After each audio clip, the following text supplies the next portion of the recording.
The San Francisco 49ers have been hard at work bolstering an already dominant defensive front during NFL free agency. Today we welcome Javon Hargrave. Javon, welcome to the Bay Area. I'm happy to be here.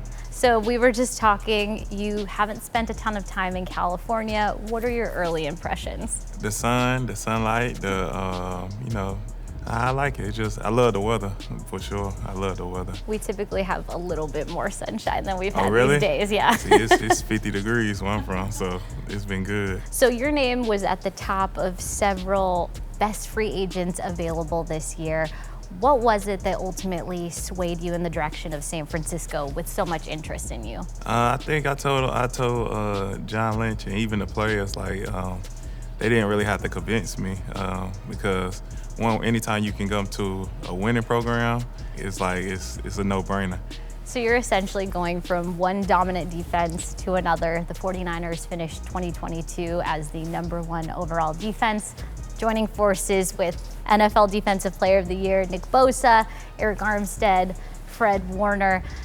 What are your impressions of the San Francisco defense and the excitement level to join them? Like you said, they was the #1 defense last year, so I'm just happy to, just come in and bring what I bring to the table and just be around a bunch of dogs and just try to be a part of something special. The 49ers defense is obviously experiencing a little bit of turnover during coaching changes and NFL free agency with the recent hire of defensive coordinator Steve Wilkes. How do you fit in with his scheme, and what makes you think that you can really come in here and be an immediate impact for that defensive front? I heard so many great things about Steve Wilkes around the league, how all the players love him. And he a Carolina boy too, so we got a lot in common with moving out here to the West Coast. But as far as the defensive line, I like the way they play. They got a attack scheme that really fits what I do. So I'm just excited to be a part of it. And how would you describe your playing style? I just feel like I'm violent. I don't know, I can say so much. I got a motor. I know how to get after the quarterback, and I think that's all they're big on, is getting after the quarterback and stopping the run, and I think that fits me well. So we're going to talk numbers a little bit here. 2021 Pro Bowl year for you, and then in 2022, 11 sacks, 16 quarterback hits, 10 tackles for loss, 2 fumble recoveries. The list goes on. What's allowed you to really elevate your game over the past couple seasons? I think I don't really get too focused on what I did in the past. I just keep my eyes ahead of the roll and try to, this year is just more so how I can get better this year and what I can do to get better. So I'm just always searching for that little edge to improve my game every day. Last season, you had a lot of opportunities to have some pretty good Sac Celebrations, and I heard you have a special celebration that you like to do. Can you fill us in on that? It's my kick the door down. I draw the door up, and then I kick it down. Then everybody start getting involved. So every time I draw the door, everybody come in and running to kick it down. Does that celebration have an origin story? Nah, it's something I kind of took from one of my old teammates and made it to my own. He didn't really do it as much, but once I started doing it, it just became my thing. And it's just a big thing. It's like once you get the sack, it's like you draw the door. And because it's hard to get sacks in the league. So once you draw on the door, it's just you just come in to kick the door down like I finally got in. Awesome. And then you also have a Gravedigger nickname, I heard. Can you give us a little bit of the history behind that one? Well, that's really come from college. My defensive coordinator, I guess they don't really say your first name or last name in football in college. So I guess he went from Grave being my last name Hargrave, and after I started getting after the quarterback, he just put the Digger at the end. That's something that just stuck with me through the league.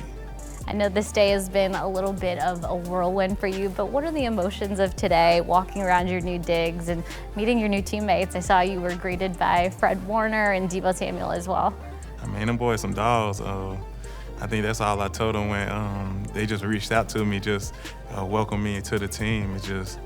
I'm surrounded by dogs. There's a lot of talent on the team, and I'm just happy to be a part of just such a special team.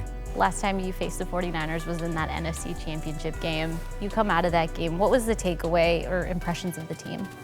No, we knew that was a great team. We went into the game knowing that was going to be a tough game for us. So even then, that's why I said it was real easy for me, because I knew how good their defense was when we played on. We had a great offense, and I just seen the things they was doing against our offense that made just know that they was a real special team and special defense. And I know you're coming from a very enthusiastic fan base. What's your takeaway of the faithful, who do have a tendency to show up very strong to road games? They travel well. Like, I've been blessed playing the NFL with great fan bases, and that's a big thing too, to have a fan base like this that come to the road and take over the home stadium. That's just so surreal, and you can turn the away game to a home game, and that'd be big for us. And for you, just so the faithful can get to know you a little bit better, what do you like to do off the field? Off the field, besides working out and getting ready for the season. I know there's not a lot of time. I like boats. I like being on boats. Just being around friends, going to the movies, and of course eating. That's my big thing. Trying out restaurants and stuff. This is your first time living on the West Coast. Last question, is there anything you're really looking forward to doing here in the Golden State? I'm a big Steph Curry fan, so as soon as when I signed, I was thinking like, oh yeah, I gotta go to a game and be able to see that in person, because I never been to a Golden State Warriors game before. Love that. We're 40 minutes away. I know, I hear. All right, Javon, why don't you give our faithful a shout out in this camera and let them know. Hey, faithful 49ers. I'm just Javon Hargrave. I'm just happy to be here and ready to get to work. So, go Niners.